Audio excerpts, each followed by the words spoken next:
Bismillahirrahmanirrahim. Assalamualaikum warahmatullahi wabarakatuh. Selamat pagi, salam sejahtera bagi kita semua. Perkenalkan, nama saya Ikhtiaruddin, SKM MKM, dosen pada program studi S1 Kesehatan Masyarakat, Fakultas Kesehatan Universitas Hang Tuah, Pekanbaru. Saya ngajar dengan konsentrasi peminatan epidemiologi di program studi S1 Kesehatan Masyarakat. Baiklah, pada hari ini saya menyampaikan tentang pernyataan diri dosen untuk unjuk kerja Tridharma Perguruan Tinggi bidang pengajaran. Adapun mata kuliah yang saya ampu adalah Surveillance Kesehatan Masyarakat. Mata kuliah ini merupakan mata kuliah wajib sebagai syarat pengambilan konsentrasi pada minat epidemiologi, yaitu pada semester 4 dengan beban 3 SKS. Baiklah, pada kesempatan ini saya akan menjelaskan distribusi singkat tentang mata kuliah yang saya ampu, yaitu Surveillance Kesehatan Masyarakat.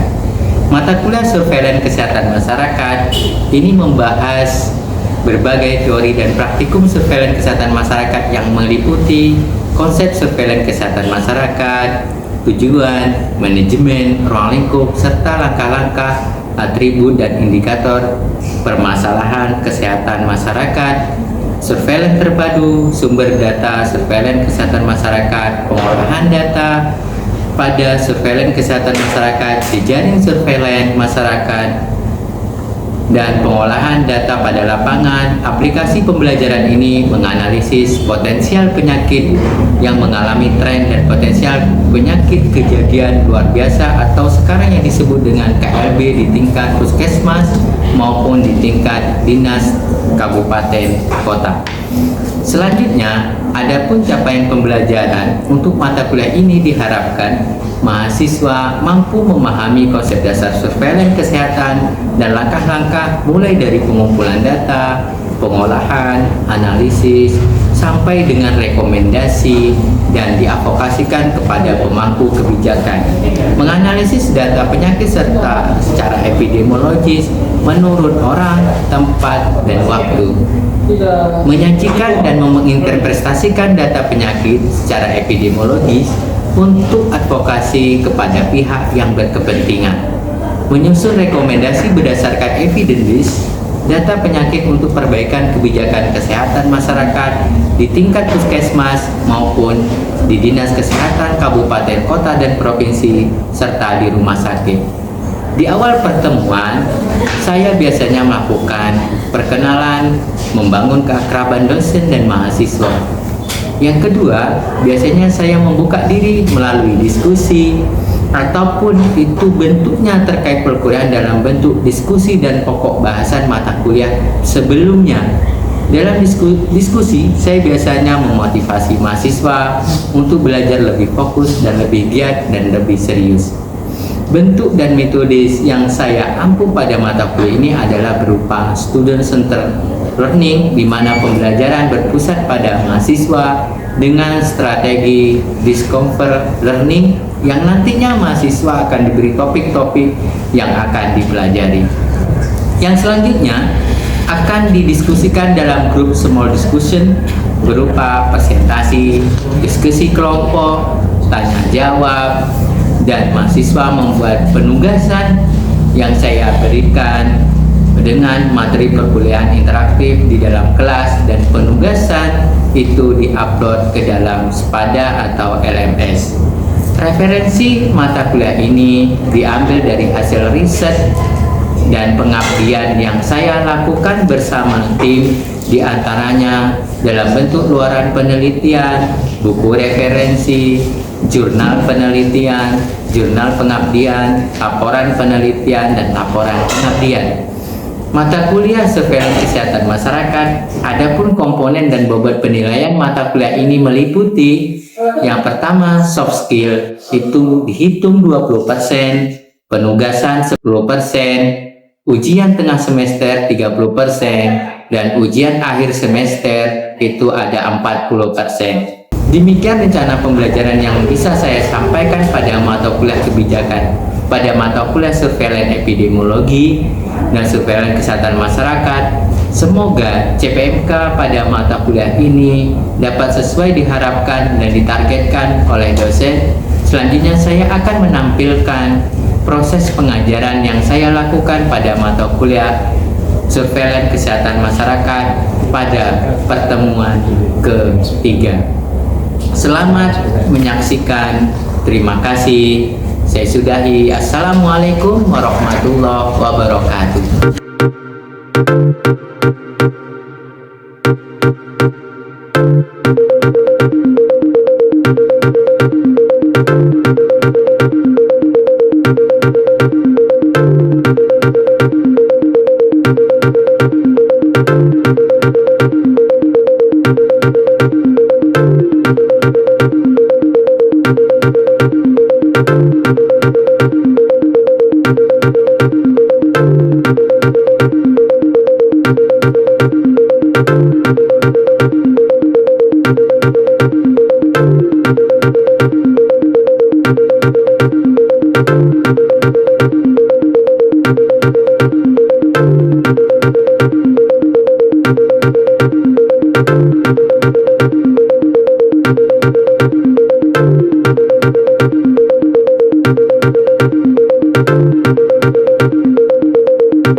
Selamat siang teman-teman sekalian. Apa kabar hari ini? Oke, baik. Hari ini kita bicara masalah pengolahan data. Sebelumnya teman-teman sudah belajar masalah sumber data. Ya, di dalam surveillance itu ada beberapa kegiatan. Mulai dari surveillance-nya itu pengumpulan data, pengolahan data, sampai dengan nanti kita bicara masalah diseminasi dan rekomendasi. Ya, kalau kita pernah bahas sebelumnya, teman-teman bicara masalah surveillance. Ya, kita masalah surveillance itu ada beberapa pengertian yang teman-teman harus pada fokus pada kata kuncinya. Yang pertama adalah epidemiologi itu adalah ilmu yang mempelajari kejadian penyebaran penyakit atau masalah kesehatan serta faktor-faktor yang mempengaruhi pada sekelompok manusia tertentu. Tadi kalau kejadian penyebaran penyakit itu bicara masalah apa? Masalah distribusinya. Tapi kalau masalah kesehatannya bicara masalah apa? Ukuran kesehatannya. Tapi kalau masalah faktor yang mempengaruhinya adalah faktor determinannya. Berarti kalau kita bahas adalah epidemiologi distribusi itu berkenaan dengan epidemiologi deskriptif, itu menurut orang, menurut waktu, dan menurut tempat. Orang, waktu, tempat. Ilmu epidemiologi saya analogikan atau lelucon, orang bilang bahwa seorang penyamun, teman-teman penyamun tahu? Orang Melayu bilang penyamun, tapi kalau bahasa Indonesia pencuri. Pencuri itu kalau mencuri sebuah rumah, dia harus tahu kapan waktu rumah itu kosong. Betul tidak? Kapan waktu rumah itu kosong pada jam berapa? Ya, itu waktunya. Kemudian dia bicara tempatnya. Tempatnya aman nggak? Sepi nggak? Kemudian apalagi bicara masalah orangnya. Orang yang dicuri itu rumahnya kompeten nggak untuk kita curi? Epidemiologi begitu juga. Menurut orang, menurut waktu, dan menurut tempat. Orangnya siapa? Ya, ini bicara masalah penyakit demam berdarah. Penyakit demam berdarah itu kalau kita bisa lihat orang itu ada banyak usianya, pendidikannya, usianya lihat apa contohnya? ternyata yang DBD itu usianya paling banyak adalah usia balita. Kenapa kok usianya balita paling tinggi misalnya? Karena apa? Karena resikonya paling banyak pada balita paling tingginya. Kalau orang dewasa kena DBD banyak, tapi resiko untuk kematiannya kecil. Tapi resiko kematian tinggi adalah pada balitanya. Oke, kita lanjutkan lagi bahwa tadi sudah berkenaan dengan waktu ya. Kita ada bicara masalah rabies, satu lagi bicara masalah keracunan makanan. Ketika ada satu orang yang keracunan makanan, kalau dalam buku peraturan kementerian itu 2 orang makan yang sama, 2 orang kemudian yang sama, kemudian menimbulkan gejala untuk terjadinya keracunan makanan, maka sudah bisa dibilang itu KLB keracunan makanan. Satu contoh misalnya, ada satu kenduri itu apa ya bahasa? Kalau bahasa Jawa kenduri, kalau bahasa Melayu itu kenduri juga sama ya. Nah, kenduri itu biasanya orang Jawa itu kenduri. Dalam kenduri itu ternyata dari 40 orang undangan, 40 yang datang, 25 orang yang ada mual muntah dan diare, itu dimungkinkan bahwa itu terjadi KLB keracunan makanan. Apa yang terjadi? Kira-kira apa yang harus kita lakukan? Orang Desmas, apa yang harus kita lakukan?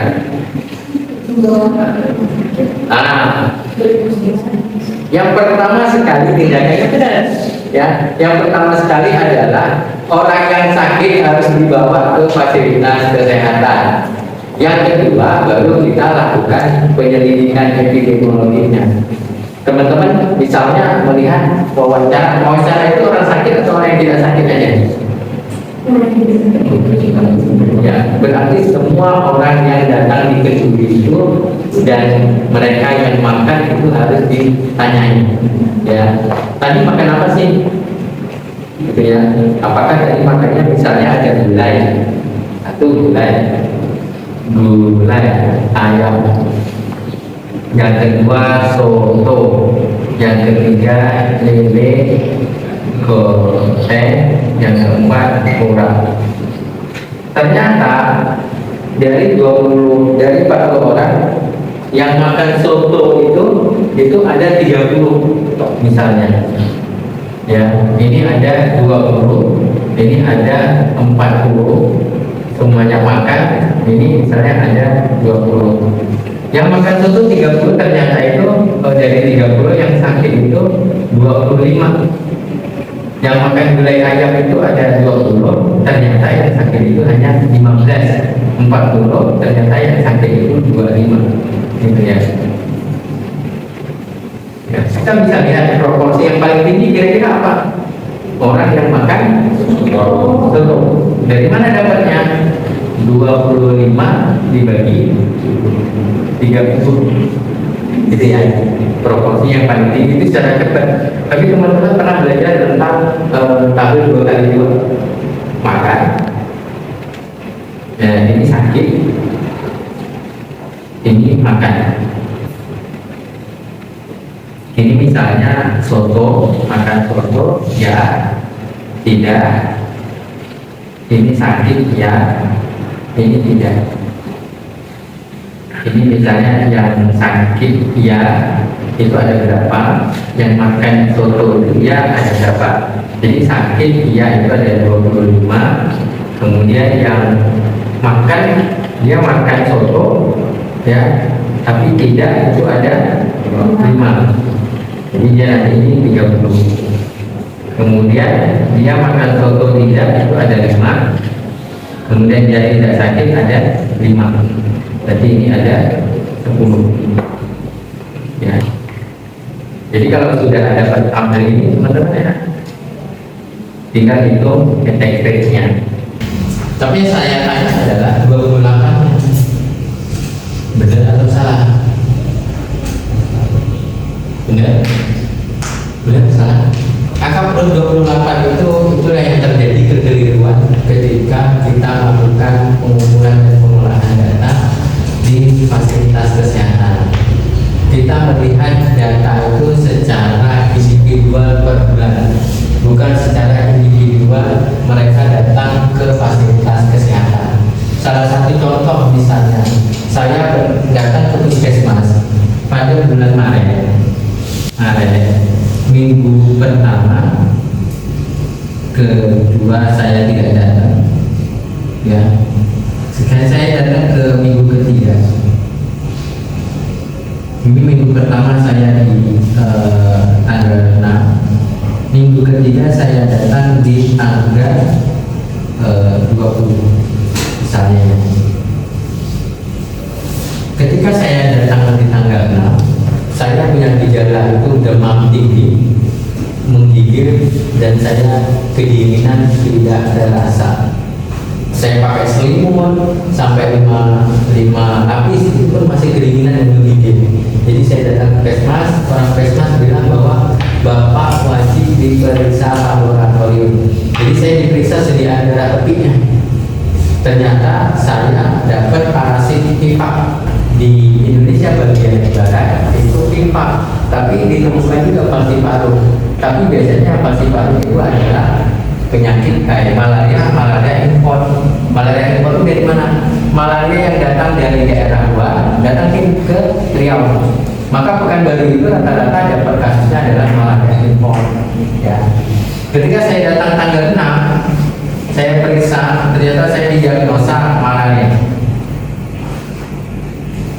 Cek laboratorium ya malaria dengan pipa. Kemudian saya dikasih kloroquine dan semacamnya. 5 hari sembuh.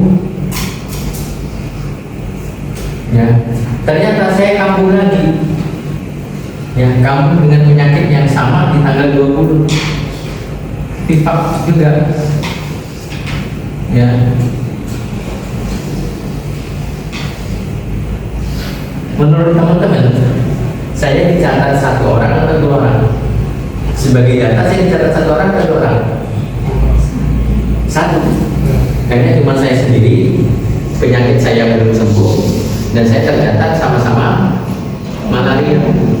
Ini juga kejadiannya bahwa 28 itu kan dicatat berulang kali pada bulan yang berbeda. Ini bulan Januari ada 3, bulan 4 ada bulan 2 ada 4, dan orangnya sama. Orangnya itu orang A aja, orang B, orang C, dan orang D. Yang mereka tercatat itu sama,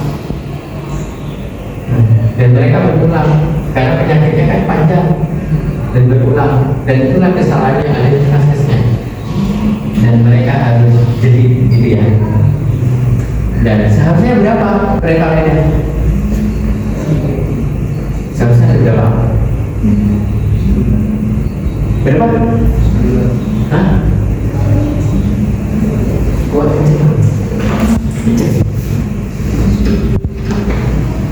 Berapa? 9 dari mana? Dari A, B, C, D, E, F, G, H, I. Yang ada 9. Bahwa kalau digabungkan ini semua, kasusnya bukan 28, tapi ada 9. Ada 9 kasus. Kalau dibagi, itu berarti 0,0. Sampai sini ada yang bertanya kira-kira?